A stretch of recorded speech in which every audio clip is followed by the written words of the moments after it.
Hello friends, welcome to my channel. आज मी तुम्हाला दाखवणार आहे एकदम सोपी पद्धत वापरून तसेच कैरी टाकून केलेल्या सुक्या तेंडलीच्या मसाल्याची रेसिपी। तरी रेसिपी लास्टपर्यंत नक्की बघा।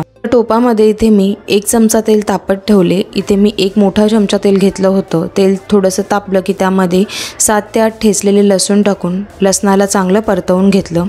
लसूण चांगलं परतवून झालं की लगेचच मी तेलामध्ये 1 बारीक चिरलेला कांदा टाकला।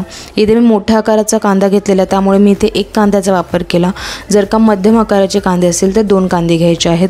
आता कांदा चांगला पिंकिश रंगाचा होईपर्यंत कांद्याला चांगलं मी मीडियम टू हाय फ्लेमवरती फ्राय करून घेतलं। कांदा लवकर शिजावा यासाठी मी कांद्यामध्ये आधीच मीठ टाकून घेतलेलं आहे। तेथे मी चवीनुसारच मीठ टाकले होते।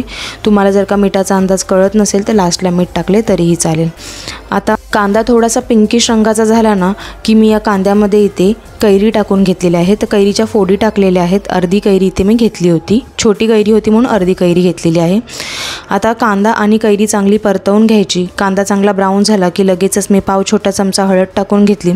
1 मोठा चमचा मी इथे तिखा लाल मसाला टाकलेला आहे। 1 मोठा चमचा इथे मी घाटी मसाला टाकून घेतला आणि सर्व मसाले एकत्रित करून घेतले आणि तेलामध्ये चांगलं या मसाल्यांना फ्राय करून घेतलेलं आहे। मसाले परतत असताना गॅसची फ्लेम मी इथे स्लो ठेवली होती। आता हे मसाले करपू नये त्यामुळे मी एकदम म्हणजे 2 ते 3 चमचे पाणी मी या मसाल्यामध्ये टाकले, म्हणजेच पाव कप पाणी या मसाल्यामध्ये टाकून घेतले आणि मसाल्याला चांगलं शिजवून घेतलं। इथला मी ही सुकी तेंडली जी आहे ती धुवून घेतली होती। तेंडलीचा जो तोंडाकडचा भाग आहे तो वगळायचा आहे। त्यानंतर तेंडलीला चांगलं धुवून घ्यायचं। धुतल्यानंतर ह्याला चांगलं भिजत ठेवायचं 10 मिनिटांसाठी। 10 मिनिटानंतर ह्याच्यातलं सगळं पाणी नितळून घ्यायचं। मग ही तेंडली इथे यूज करायची आहे। आता सर्व तेंडली मी या मसाल्यामध्ये इथे टाकून घेतलेली आहे। तेंडली मसाल्यामध्ये टाकल्यानंतर गॅसची फ्लेम मीडियम ठेवली आणि तेंडलीला मसाल्यामध्ये चांगलं 1 मिनिटभर फ्राय करून घेतलं। चांगलं असंच परतवून घेतलेलं आहे मी। गॅसची फ्लेम स्लो ठेवून मी टोपावरती झाकण ठेवले 7 ते 8 मिनिटांसाठी। 7 ते 8 मिनिटं होण्याच्या आधीच मी एकदा टोपावरचे झाकण काढून या तेंडली मसाल्याला व्यवस्थित फिरवून घेतले होते, जेणेकरून ही भाजी करपली नाही पाहिजे।